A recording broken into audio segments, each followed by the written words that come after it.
day, everyone. I am Naira M. Obregon, one of the presenter of the topic D, Improving Curriculum through Research and Evaluation. We have here Premier and Hone of 1970 stressed that persons responsible for curriculum development in local schools can and must assume primary responsibility for initiating and continuing curriculum improvement efforts in their schools. They lament the fact that for too long those for us who are curriculum workers have taken our cues from persons who function outside the field. And add that for too long we have been reactors to external events rather than purposeful actors in our own professional sphere. They suggest that the basis for curriculum change should be hard data and soft data generated from a careful evaluation of curriculum changes undertaken within the local district which is involved. They point out that responding to the demands of outside experts, national programs, or local tradition is no substitute for valid information produced as a result of studying, teaching, and learning in one's own schools. As a matter of fact, Part 2 of their book, Curriculum Improvement for Better Schools, describes a series of research and evaluation approaches aimed at improving curriculum in a variety of ways.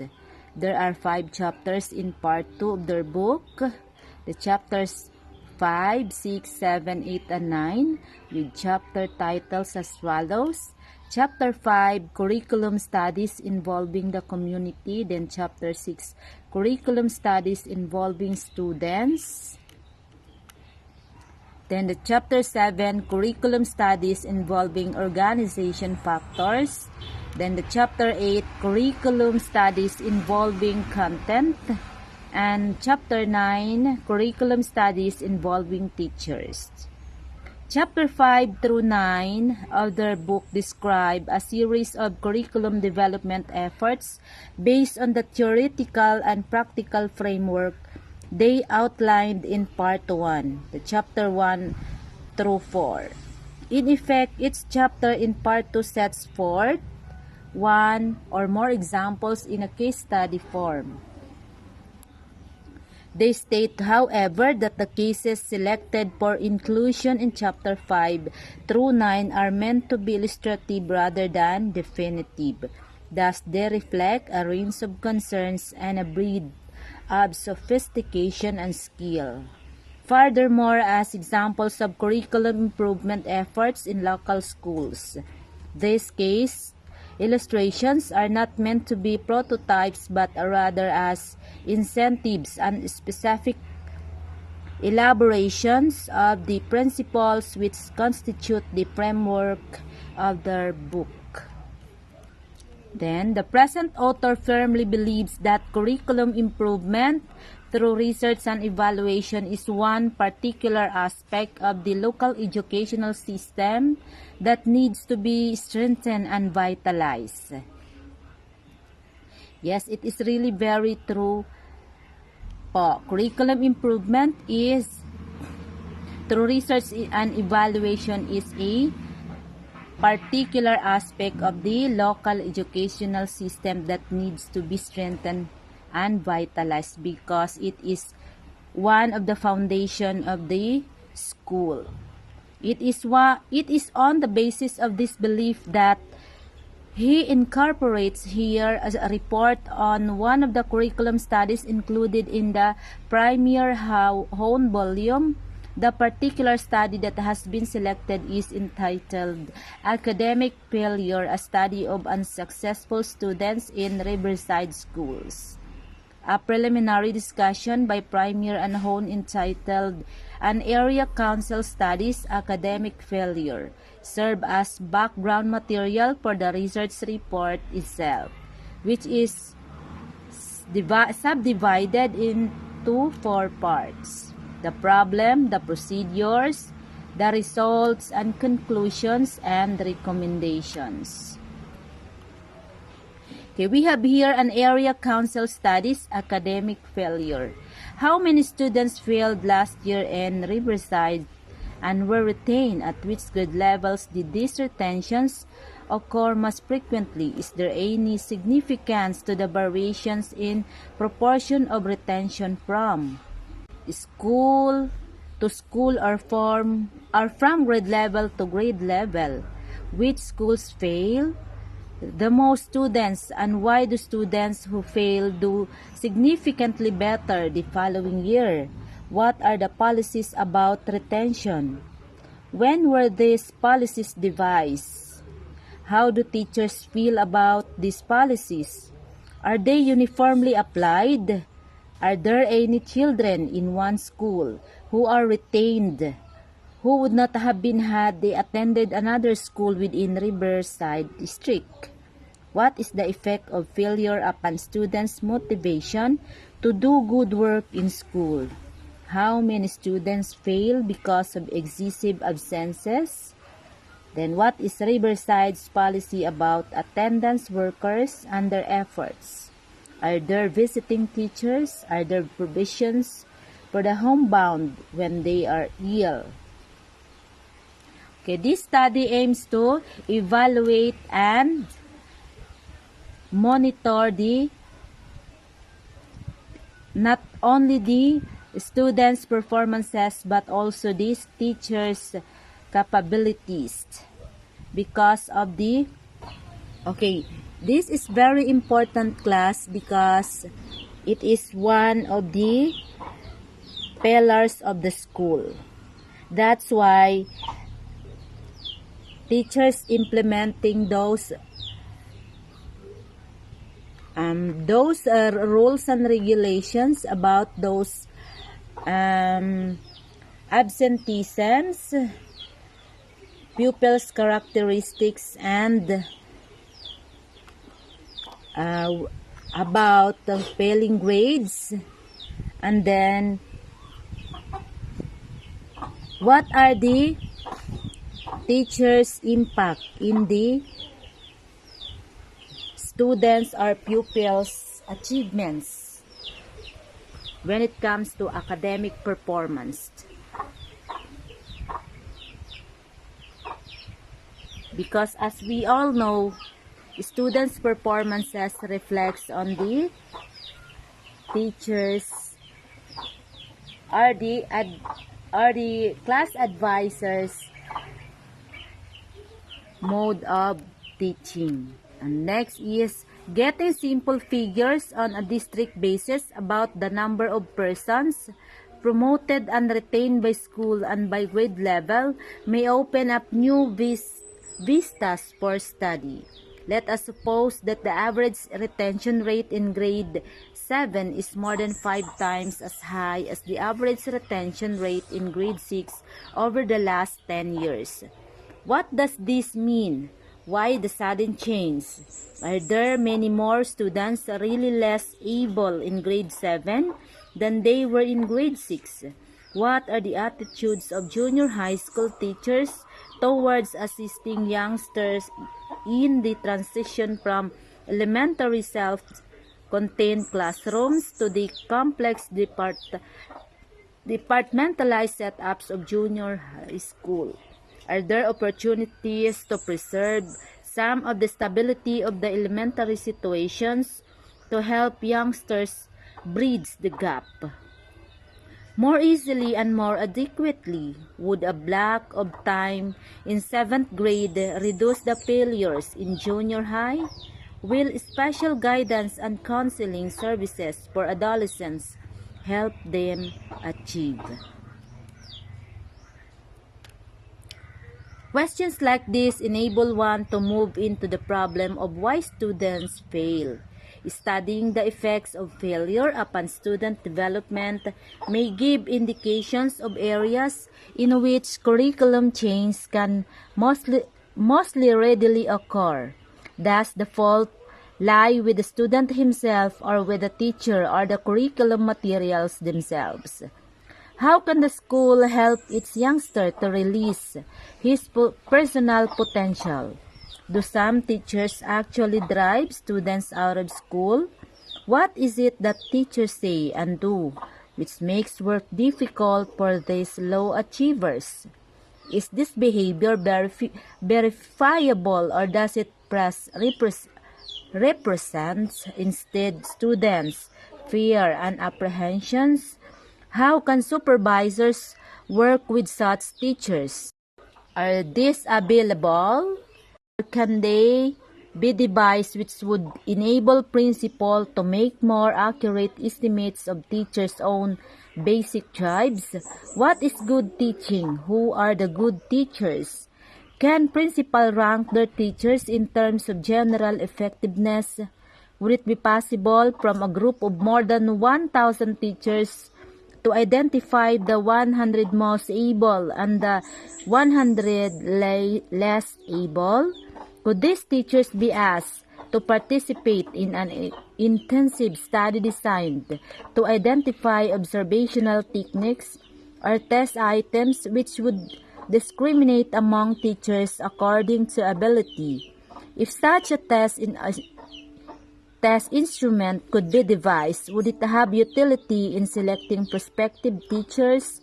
Could universities and colleges be encouraged to be more selective in their teacher education programs using these studies as a basis?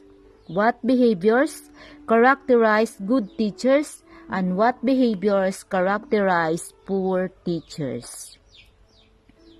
Okay, and so we teachers knows and characterize our own capabilities.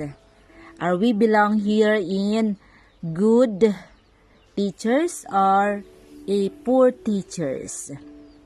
Because a good teachers knows how to reflect herself or himself. Any consideration of problems such as this poses other problems. Studying what motivates youngsters to do good work in school is a legitimate area for curriculum study up to the point that precise looks at teachers are involved. Problems involving teachers are tough to skirt and tough to handle, because some of the most significant aspects of learning situations are being touched upon.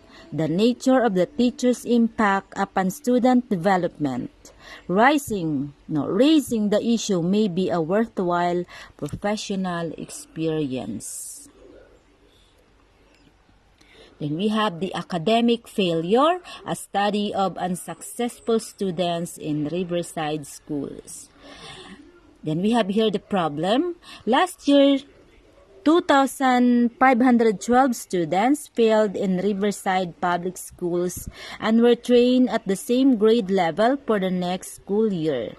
The rate of failure was particularly high at the 1st, 7th, and 10th grade levels. The purpose of the study was to uncover some of the factors involved in the failure of students in the 7th and 10th grades of Riverside Public Schools, so that parents, teachers, and principals would be better able to help these students have more worthwhile educational experiences.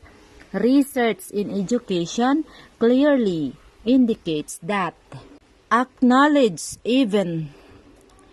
in many cases, they seem unable to acknowledge even to themselves that they were not doing well in school. The school also seemed a lack real concern for failures. This study showed that the school had devoted more time to rationalizing failures than to studying the reasons for failure and remedying them. This same lack of concern was sensed in the homes of these children. These big homes were not often very involved in the problems of education of these children. Throughout the study, there were apparent home factors affecting the education of failing boys and girls, which too often reflected a lack of sincere concern for education. Okay, through planning, improving planning and curriculum, we can easily detect, or shall we say, we can easily monitor the progress and failures, not only of our future generations, but we as a teachers. Okay, that's all for today. Thank you, everyone. Good afternoon, dear classmates, especially to our professor, Dr. Jacqueline Macahis, ma'am. Welcome to our topic, Improving Curriculum Through Research and Evaluation. I am Odisa A. Masil, your presenter for today. As we have observed that in our Philippine educational system, our leaders continue improving our curriculum. And why we need to improve our curriculum?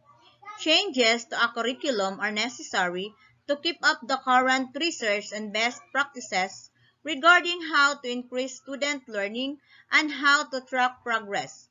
A well-developed current curriculum provides several benefits for students and teachers. An effective curriculum can help foster student engagement and help them understand expectations and prepare them for future success. A curriculum that lays out course objectives and content sequencing lets the teacher focus a design-specific lesson and assessment to teach individual students effectively.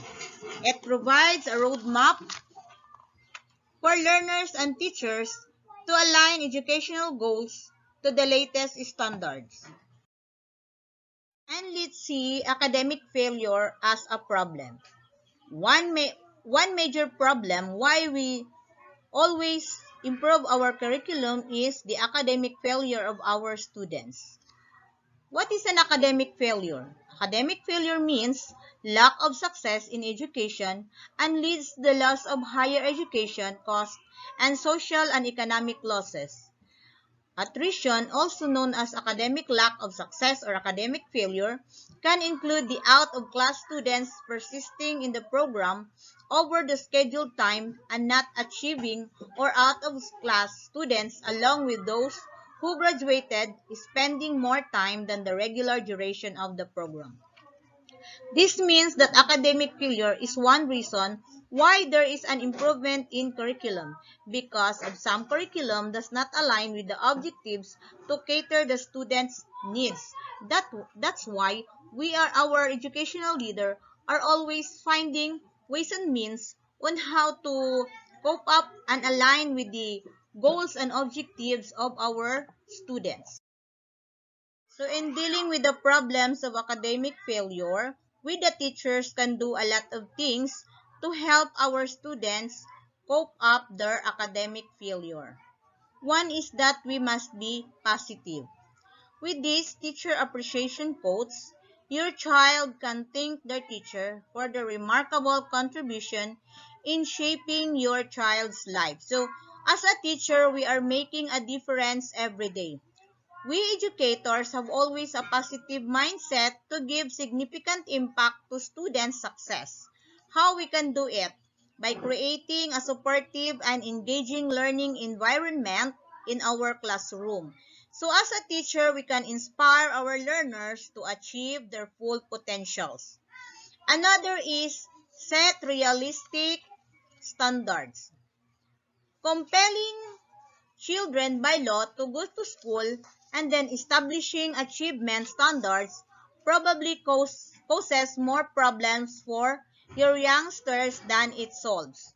This is to encourage students to set goals for themselves and take challenges as they pursue learnings for their future career. So we will have to set our standard into reality. We must be realistic with our standards and to help our students challenge for their problems, and this is for their future career. And we have to clarify our objectives. Then what is this clarifying objective means? After having set realistic standards, it is still not reasonable to expect children to do better or try harder without providing them with the incentive or opportunity to reach appropriate goals. If we had a clear objectives for our learning goals for students, then we are expecting them to follow us because our objective for them is very clear with proper communication of plans, policies, and roles expectations. We are making sure that our objectives for them are achievable. Next is emphasis on teaching rather than testing. Arrange teaching procedures so that students have an opportunity to learn from mistakes revealed in testing rather than having testing only for the purpose of determining grades. Teaching, not testing, makes better students. Teaching is more than just resembling a series of best practices that are expected to lead students a perfect test. Another thing is we must be human. As a teacher, we must be humanistic.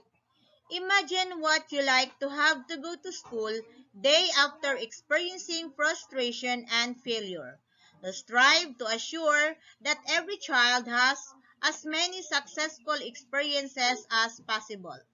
Promote positive attitudes towards school by being positive to students, liking them, accept them, and nurturing them with their uniqueness and individuality. We must accept our students and guide them as we are creating them and guiding them to their uniqueness. As a teacher, let us allow our students to learn by their own free will and desire for knowledge. The desire to learn is innate, and let them choose what they want to learn. And with this, thank you very much for listening.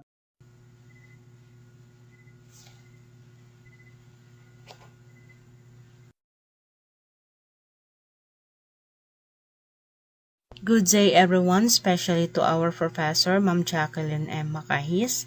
I am Charette D. Ugacion, and my assigned topic or conclusion and recommendation under the subtopic entitled Improving Curriculum Through Research and Evaluation. Conclusion. So when we say conclusion, research and evaluations are essential for curriculum improvement. They provide valuable insights into the strengths and weaknesses of the curriculum, help gather feedback from stakeholders, and inform decision making. Another one is incorporating new research and best practices is crucial for effective curriculum design.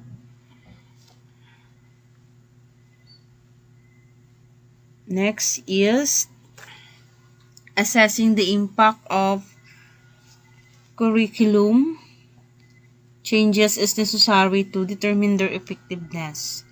So by measuring student outcomes and comparing them to previous data, educators can determine if the changes had been successful and make further adjustments if needed. Next is promoting equity and inclusivity in the curriculum is essential. Research and evaluation can help identify any biases or inequities in the curriculum and address them. It is important to ensure that the curriculum represents diverse perspectives, cultures, and identities to create an inclusive learning environment.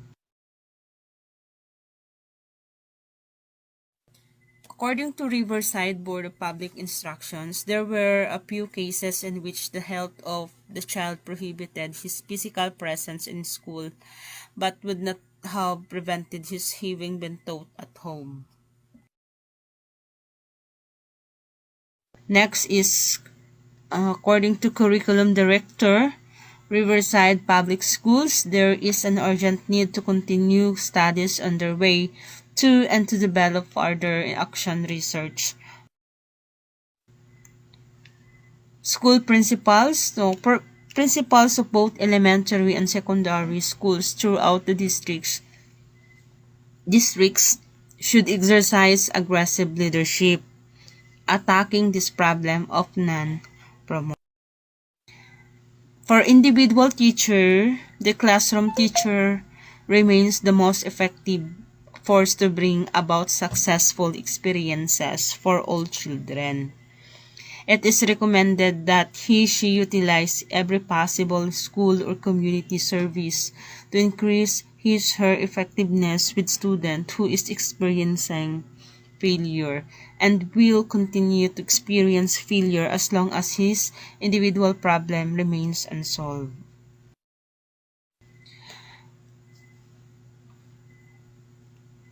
So based on these conclusions, here are some recommendations for improving curriculum through research and evaluations. First is we have to establish a culture of research and evaluation in educational institutions. So we should encourage the educators to engage in research and evaluation activities to continuously improve the curriculum. Next, provide professional development opportunities for educators to stay updated on new research and best practices. Offer workshops, conferences, and online resources to support their professional growth. Next is implement a system for gathering feedback from stakeholders, including our students, parents, and teachers. Regularly seek their input to identify areas for improvement and ensure the curriculum meets their needs. Next is we should collaborate with researchers and experts in the field of education to stay informed about the latest research findings. Establish partnerships with universities or research institutions to promote collaborations and knowledge sharing. Next is regularly assess the impact of curriculum changes through data collections and analysis. Use a variety of assessments methods such as student performance data or pupils performance data, surveys, and classroom observations to measure the effectiveness of curriculum changes. Next is prioritize equity and inclusivity in curriculum designs. So we have to ensure that the curriculum represents diverse perspectives, cultures, and identities, provide resources and support for educators to address biases and promote inclusivity in their teaching practices.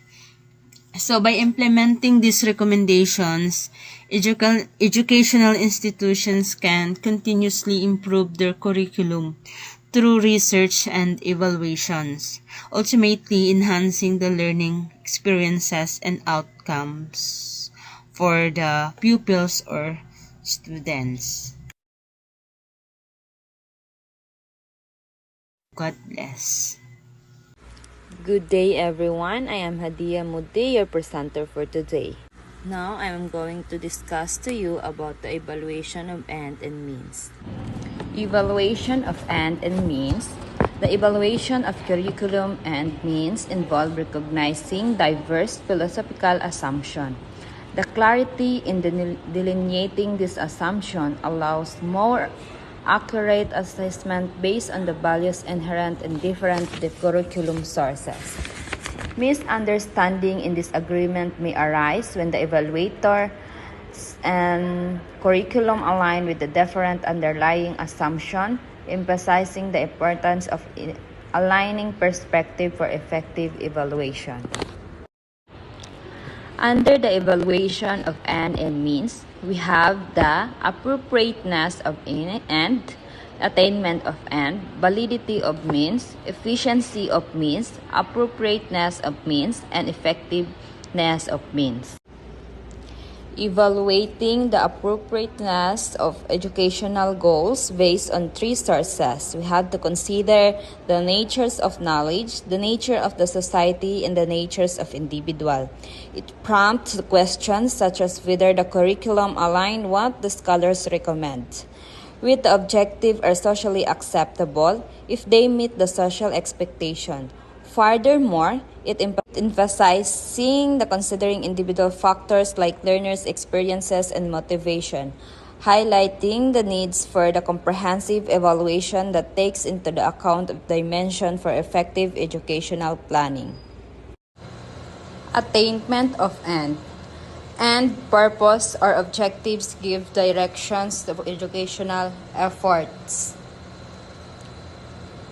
The evaluation of educational efforts entails assessing both intended and unintended achievement curriculum. Evaluators must inquire whether the plan and were met and also identify the unforeseen outcomes. In other words, evaluating the attainment of end involves uncovering what has been learned, even if unintended. Evaluating curriculum as means involved is scrutinizing selected concept, methodologies, experiences, and organizational strategies in terms of validity, efficiency. Next is the validity of means. In evaluating curriculum means, the curriculum evaluators must ask the several questions. When evaluating curriculums, means is the crucial to question the truthfulness and accuracy of content, ensuring information is correct and complete. Integrity, both teachers' communication and alignment with the stated goals and essentials. Efficiency of means. Efficiency involves considerations of time and money. Efficiency in curriculum evaluation centers on time and cost considerations. The crucial questions for evaluators is whether the chosen means can be achieved the intended goals within a reasonable time frame and budget. A method may be appropriate and valid, but if it demands excessive time, it lacks of efficiency. Similarly, a quick method may fall short if it comes with the prohibitively high cost. Balancing effectiveness with the practicality is essential in assessing the efficiency of curriculum means. Appropriateness of means. In evaluating the appropriateness of curriculum means, the curriculum evaluator must ask the number of questions. The evaluator must ask the psychological, logical, and socio-logical defensibility of the sequence of ideas. Effectiveness of means. Means are selected or devised to achieve particular curriculum objectives. The effectiveness of curriculum means is gauged by their ability to achieve specific objectives. Question regarding effectiveness, including whether the intended curriculum and are truly attained,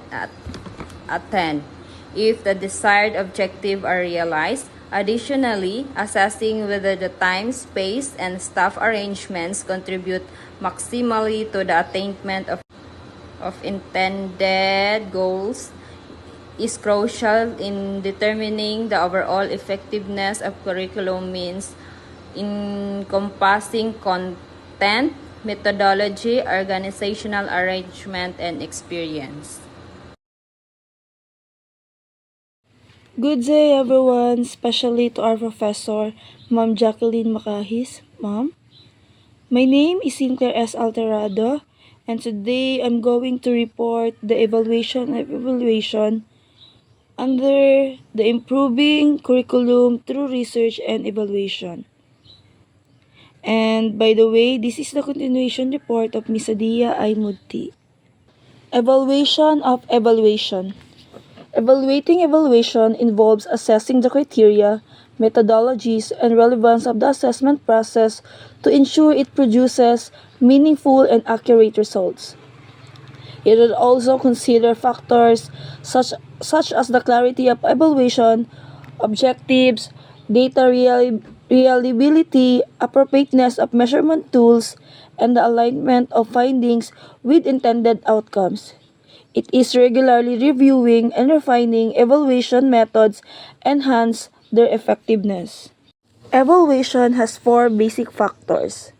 It is validity, reliability, appropriateness, and efficiency. Validity of evaluation. The validity of the evaluation process relates directly to whether the testing procedures or observational approaches reflect an accurate picture of the reality which is involved. Validity refers to the extent to which a test or measurement accurately measure what it is intended to measure. Example: suppose you have a test designed to measure mathematical aptitude in high school students. To establish validity, the test question should cover a representative sample of the relevant mathematical concepts taught in high school. If the test accurately reflects the content it aims to assess, it has content validity. This ensures that the test is a valid measure of the student's mathematical abilities. Reliability of evaluation. Reliability refers to the consistency, stability, or dependability of a measurement tool or test. In other words, it assesses the extent to which the same results will be obtained if the measurement were repeated under similar conditions. Example: consider a bathroom scale as an example of reliability. If you step on the scale multiple times and it consistently gives you the same weight each time, it is considered reliable. In this context, the scale demonstrates reliability because it produces consistent results under similar conditions. Reliable measurements are crucial in various fields, ensuring the data can be trusted and used for meaningful analysis or decision making. Number three factor of evaluation is the appropriateness evaluation. It is typically involves assessing whether something is suitable, fitting, or relevant for a particular purpose or context. In various fields, this evaluation ensures that a given action, decision, or item aligns well with the specific requirements, goals, or standards set for a particular situation. For example, in educational testing, appropriateness evaluation might involve determining whether a test question is suitable for the intended grade level, align with the curriculum, and measure the target learning outcomes effectively. It's about ensuring that whatever is being evaluated is appropriate and relevant for its intended uses. The last factor of evaluation. Efficiency evaluation involves assessing the effectiveness and productivity of processes, systems, or individuals within an organization.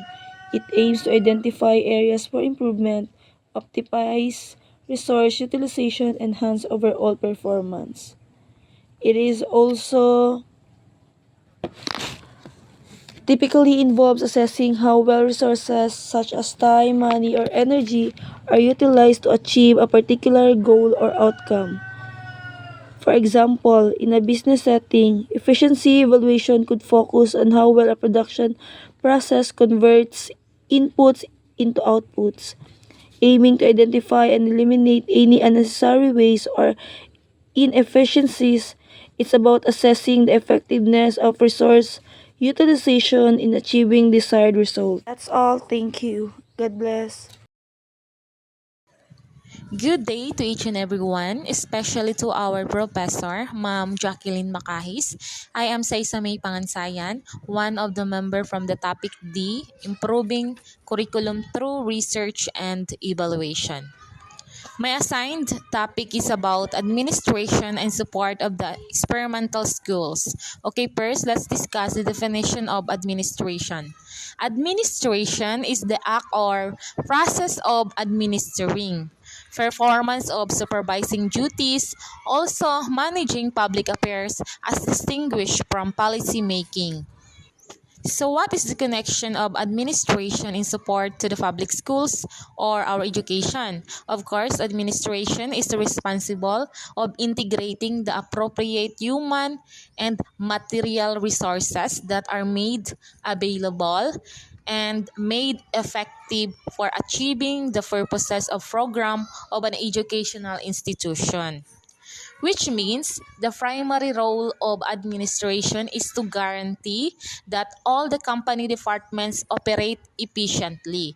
Example po natin is tayo ng mga public teachers, our salary are paid by the national government, the buildings, books, supplies for teachers and pupils. So another example for experimental school in line with our curriculum is yung National Achievement Test sa grade 3. In order na ma-meet yung special requirements para sa experimental study, the administration or the Philippine Center for Language Study ang nagpro-provide ng technical and financial support. This include full-time coordinator, part-time, research consultant, test administrators, training, and supervision. Also, yung production ng curriculum materials, test supplies, and many more. So, lahat po ng needs, especially in conducting experimental schools, ay provided ng ating administration. Next is administration also have the duty to equalize funding for educational programs. Okay, one of the role also of administration in inclusive education is to provide the needed support staff, providing a curriculum that meets the needs of the students, budgeting, and teacher training. One of the common example is yung trainings and seminars ng mga teachers, which is funded by the Department of Education. So that's all, and thank you for listening.